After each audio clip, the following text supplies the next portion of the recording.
Vigile sia quella di dare continuità ai risultati insomma, che avete in America. Sì, l'importante è avere l'approccio giusto. Queste partite che sembrano facili sulla carta si riservano sempre delle insidie, quindi questa settimana l'attenzione è stata molto alta e quindi ho detto alla squadra di pensare che di fronte abbiamo la squadra più forte, perché solo con l'atteggiamento giusto si possono risolvere queste partite. Qui verranno per cercare di strappare un punto e quindi sarà una partita difficile, si giocherà sulle rimpalle e sull'episodio. Da parte nostra siamo in un buon momento, dobbiamo proseguire, anche se questa settimana qualche piccolo problemino di acciacco li abbiamo avuti, quindi dobbiamo vedere l'ultima rifinitura oggi per vedere qualche giocatore se sono disponibili o no. Cioè Contessa, Pinzi, Marcandella, Zambataro.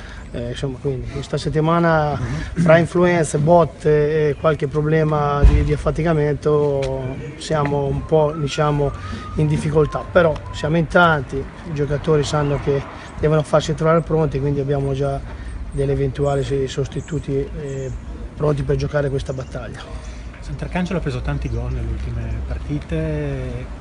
Ti aspetti un avversario che si chiude, che sta dietro e che quindi bisognerà avere pazienza? Bisogna avere pazienza perché vengono da due sconfitte con numericamente importanti, quindi avranno qui per strappare il punto. Bisogna avere pazienza, non bisogna avere fretta di scoprirsi, bisogna avere la pazienza, come abbiamo avuto San Benedetto, di non dargli ripartenze e poi cercare di sbloccare la situazione il prima possibile per cercare che poi loro si aprino un po'. Queste sono le partite di Serie C e come poi quasi tutte di Serie C ma anche parecchie di Serie B.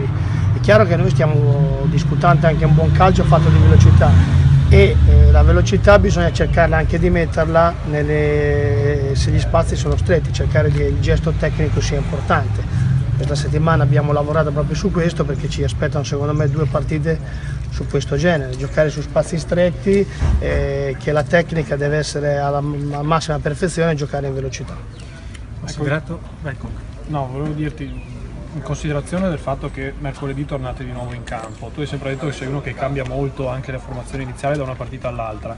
Fai già qualche calcolo domani o ci pensi da lunedì in poi? No, ci penso da lunedì, però mentalmente c'ho già qualcosa, perché le partite saranno, ho detto, differenti sul piano dell'approccio della partita e quindi devo pensare anche a mercoledì che sia una partita di andare a disputare ad alta intensità, quindi ci sono dei giocatori che recuperano più in una settimana, quindi è più facile farli giocare la partita, cioè quella di domani, i giocatori che recuperano con difficoltà nei 2 giorni immediati, anche i giocatori giovani questo, quindi devo stare attento a cercare di miscelare queste bene cose. E anche in quest'ottica magari quel discorso, non so, Contessa Pinzi, fermo restando a vedrai oggi nella rifinitura, visto che si gioca mercoledì, magari ci pensi un attimo domani?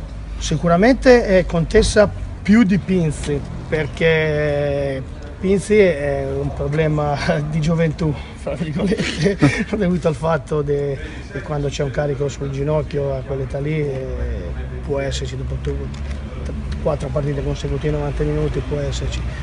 Contessa è dovuto al fatto che giovedì ha fatto questo movimento incontrollato e ha avvertito un piccolo affaticamento sull'adduttore lungo, quindi è più preoccupante Contessa nell'immediato perché mercoledì sarebbe al 100%, quindi mi viene da dire che è più facile che Contessa giochi mercoledì e Pinzi giochi domani, onde evitando quello che oggi il campo dà. Certo, nell'eventualità al posto di Contessa Livkova è il sostituto naturale oppure...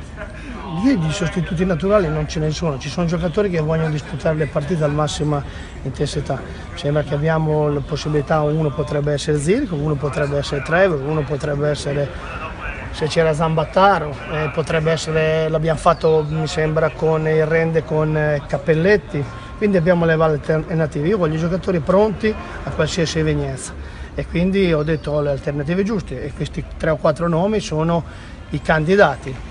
Chi merita di più secondo me l'allenamento merita, che va in funzione anche a chi quei 14-15 giocatori vogliono portare il Padova in alto, quindi se mi viene in mente che Russo, ho sempre detto che è un giocatore che mi dispiace per l'atteggiamento che ha, tenerlo fuori, mi viene da dire che se vuole giocare potrebbe far spostare 3 o 4 giocatori.